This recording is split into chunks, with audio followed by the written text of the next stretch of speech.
Good morning. It is June 13th, 2024, and I am off to Crystal Creek Reservoir, which is on Pikes Peak. So it has been almost exactly 1 year since I've been up to Crystal Creek, and I remember it very clearly because today is mine and my wife's 21st wedding anniversary, and I had gone the day after our anniversary last year. There's a few reasons why I'm going back to Crystal Creek Reservoir again. It's because last year's video was literally a channel-changing experience for me, and there's a few reasons why. The first, my audio totally sucked on the drive up there, so I ended up getting new audio, this little microphone that I'm wearing, which is great, and my Go Fish camera didn't work, and I was really disappointed about that.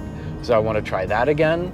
And lastly, I ended up getting altitude sickness on the way back.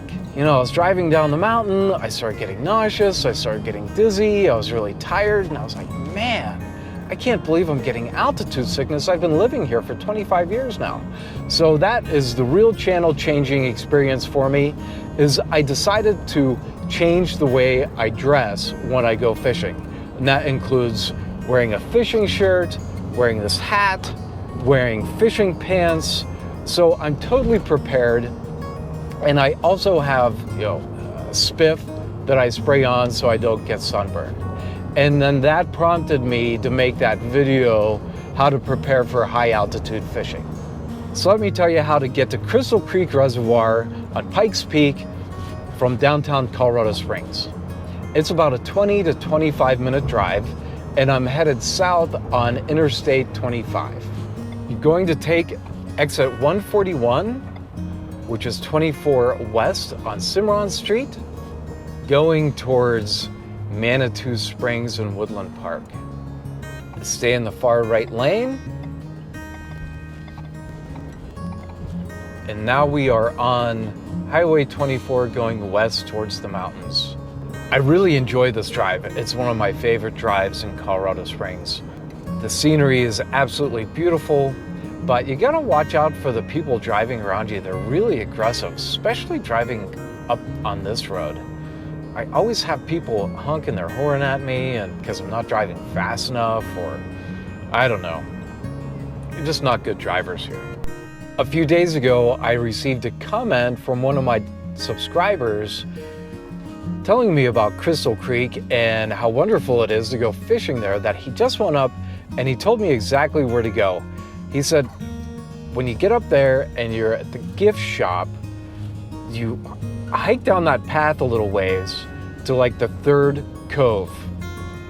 And there, you're gonna catch a lot of really nice big trout, not just the little stalker fish. So hopefully I'm going to be able to find this cove the subscriber was talking about and have some great luck there. I'm now passing 31st Street, and Pikes Peak Highway is about 7 miles up the road on the left. See that big mountain right in front of us with the snow on it? That's where we're going. It sure is a beautiful day today. It's gonna be a hot one. It is 8 o'clock in the morning and it's already 75 degrees. Thankfully, going up the mountain, it's gonna drop down probably about 10 degrees.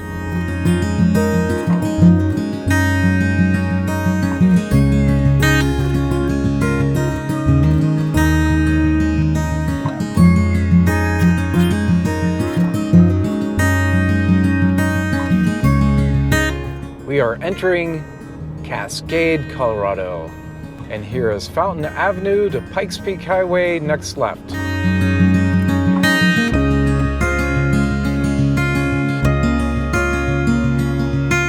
Here we're gonna follow this group of cars.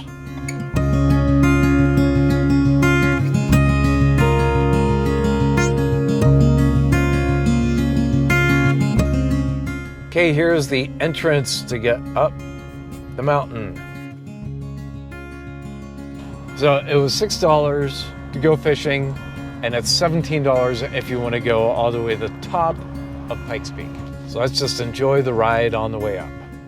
The altitude of Crystal Creek Reservoir, also known as Crystal Reservoir, is 9,230 feet above sea level, and the size is 136 acres. The drive up is absolutely beautiful, with a few stops along the way to take in the scenery. There is roughly 3 miles of shoreline around the reservoir to go fishing, and most of it is dirt trails, but pretty easy to navigate. Boy, at this point we're still a mile below the summit of Pikes Peak. That's crazy. It's a popular place to go fly fishing as well. The reservoir is stocked with trout by Colorado Parks and Wildlife. You can catch rainbow, cutthroat, lake, brown, and brook trout. Hey, we are 1 mile from Crystal Reservoir. You can go boating here, but gas motors are not allowed, and the state boating regulations do apply. Besides fishing, this is a great place for a family getaway and for tourists. There's parking and miles of trails.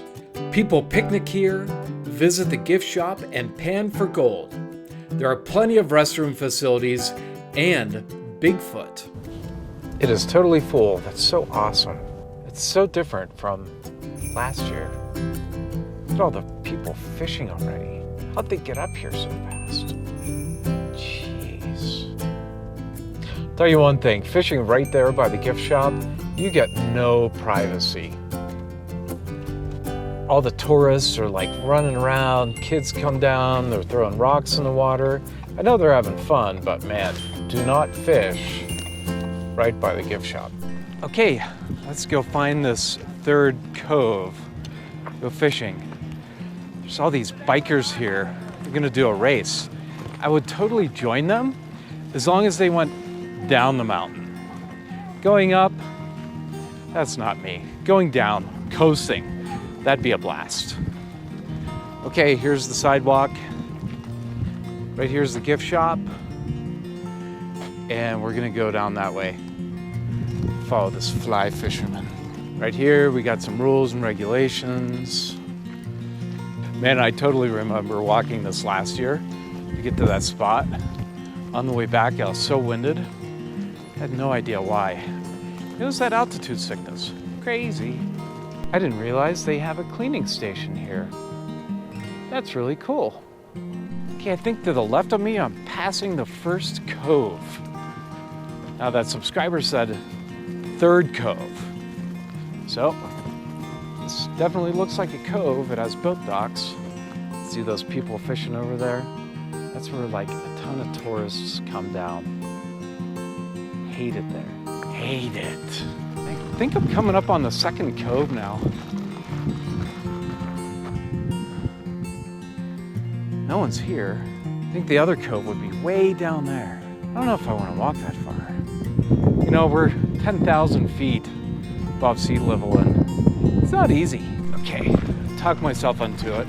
I'm gonna try to hit this third cove. Now I gotta walk up this slope here. Go down here. This is, I don't know. There's the wagon. Hopefully my coffee doesn't dump. Can't go fishing there too easily. It's not easy. It's such a steep slope. How am I gonna get my wagon over that? Maybe up that way. Yeah, this is not good. If I go up that way and circle back down, let's try that. No, I almost broke my rod on a branch. Thankfully, it's an ugly stick. Ooh, this is nice walking. Let's see what's happening down here. There's a lot of brush right there in front.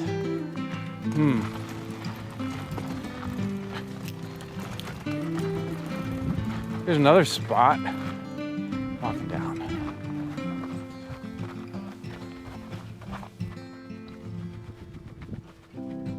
That's not bad there. A lot of trees in my way. Here. This is it. I have found my spot. Oh, thank God. Check this out. It's really nice. And totally secluded. Now the trick is to get that down here. I can do it. Let's back it down.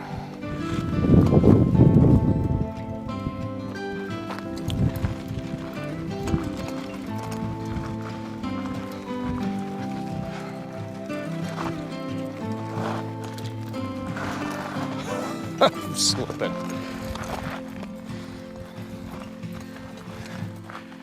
I totally did it. Okay, let's get things set up real quick. Wasting enough time as it is.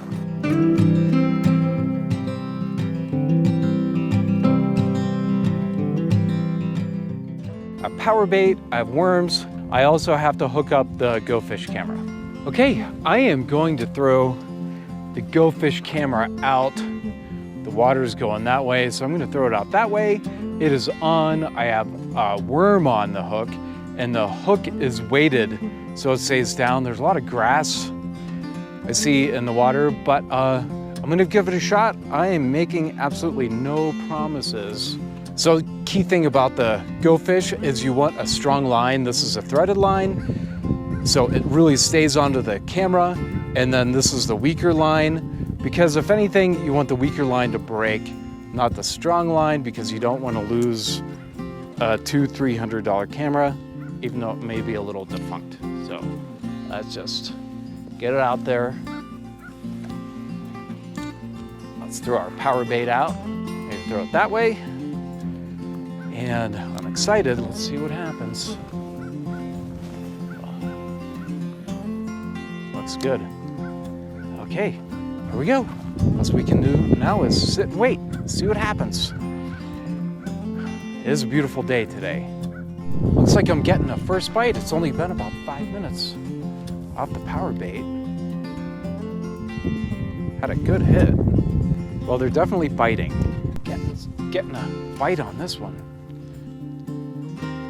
Man, I mean, they're hitting it hard. No, I definitely got something on. Nice.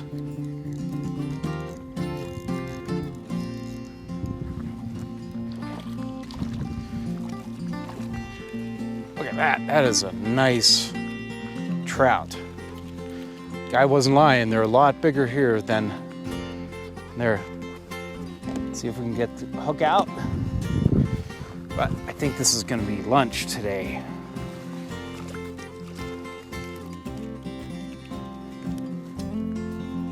Yeah, he's a bleeder. He really took that down. Okay, let's get these lines back out there. I switched from the worm to the power bait on the Go Fish cam. And it's still recording. I checked that. So that's good. There we go. Try to throw this out nice and easy so the power bait stays on. Okay, they stayed on. Good cast. Almost hit the other side.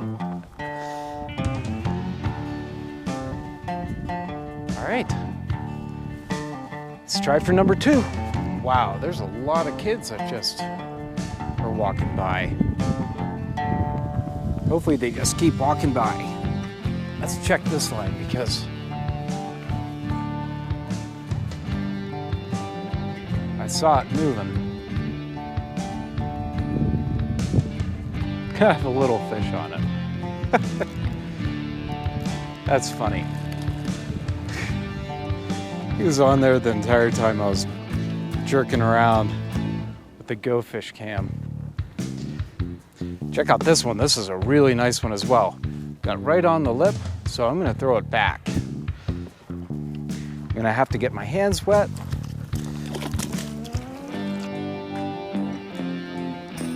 There we go. I think this is a keeper for lunch.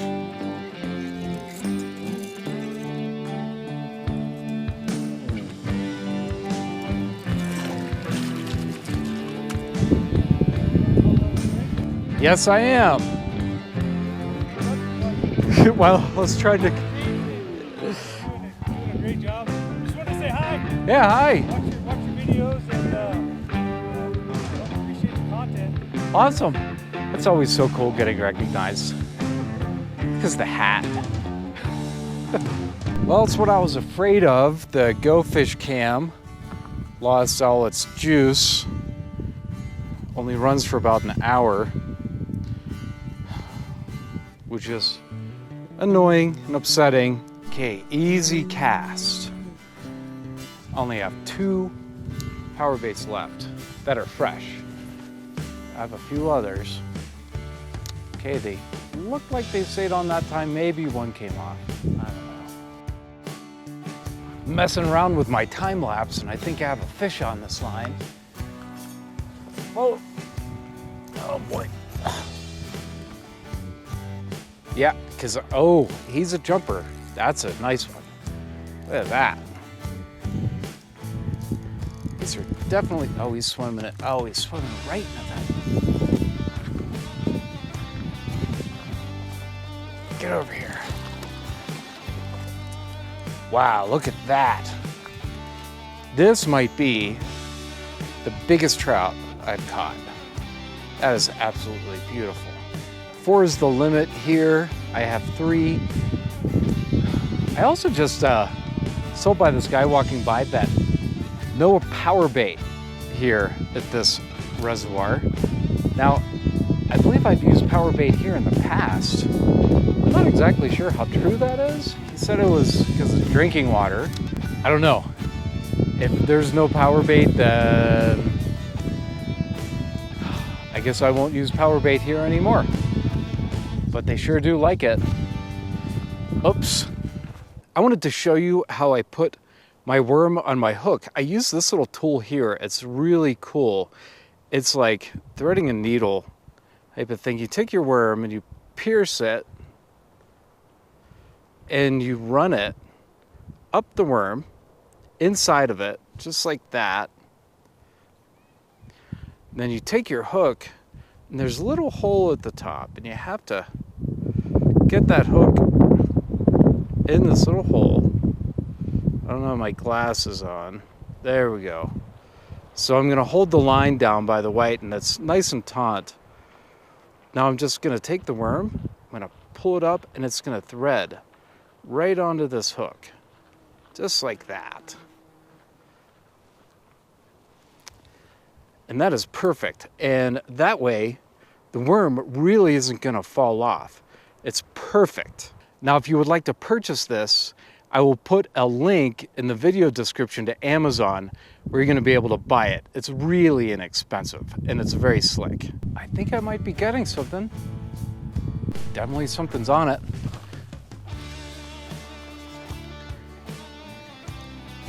Oh, this is a nice strike, I think, with the worm.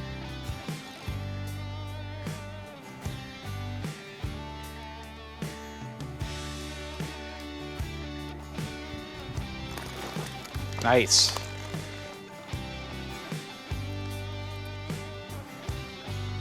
Nice catch with the worm. I think I might be able to release this. This is, if I can, then I can throw it back out, but this would be my limit of 4. All right, that's a nice one. Let's go. There. I can keep fishing and get one more. Worms are hitting really good today. I was able to let that one fish go. Let's cast back out with these worms. A huge bite off this worm.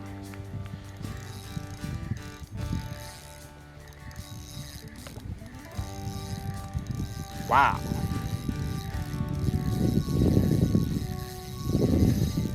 Look at that. Nice.